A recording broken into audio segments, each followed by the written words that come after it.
హృదయపూర్వక నమస్కారం.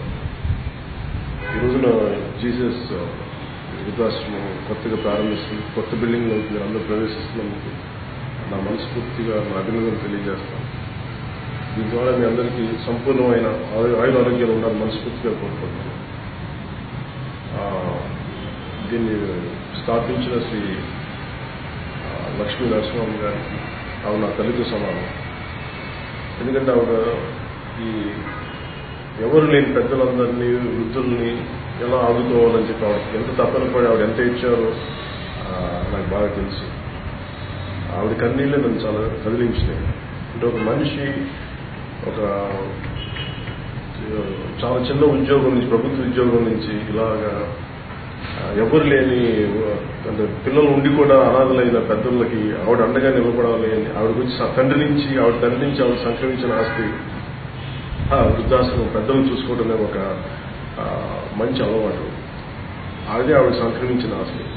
ఆ ఆస్తి కోసం వాళ్ళకి నేను తిండి పెట్టలేకపోతున్నాను, వాళ్ళని ఆదుకోలేకపోతున్నాను అని చెప్పి ఆవిడ నా దగ్గరికి వచ్చిన ఏడుపు ఇంకా నేను మర్చిపోలేను. అందుకే నాకు ఆవిడని చాలా మనస్ఫూర్తిగా ఆవిడ పాదాలకి నా నమస్కారం. ఎందుకంటే చాలా అరుదుగా జీవితంలో తోటి వాళ్ళ కోసం బాధపడే వ్యక్తులు ఉంటాం. అలాంటి అరుదైన వ్యక్తుల్లో శ్రీ లక్ష్మీ నరసింహ గారు. ఆవిడ ఈ రోజున కనీసం తిండి పెట్టలేని పరిస్థితి నుంచి ఈ రోజున స్వతంత్రంగా ఒక జీసస్ హోమ్ లాంటి ఒక వృద్ధాశ్రమం కట్టి సొంత బిల్డింగ్ తీసుకెళ్లే స్థాయికి ఆవిడ తీసుకొచ్చారంటే ఆవిడ ఎంత తపనపడి, ఆవిడ ఎంత భగవంతుని ఎంత ప్రార్థించుంటారో, ఎంత కోరుకుంటే కానీ జరగలేదు. అలాంటి ఒక అద్భుతమైన విషయం ఈరోజు జరుగుతుంది. అందరూ మనస్ఫూర్తిగా ఆ కొత్త భవనంలో మీ అందరికీ ఆనందం, ఆయురారోగ్యం ఉండాలని మనస్ఫూర్తిగా కోరుకుంటూ, లక్ష్మీ నరసింహమ్మ గారికి కూడా మీరు నా తల్లితో సమానం.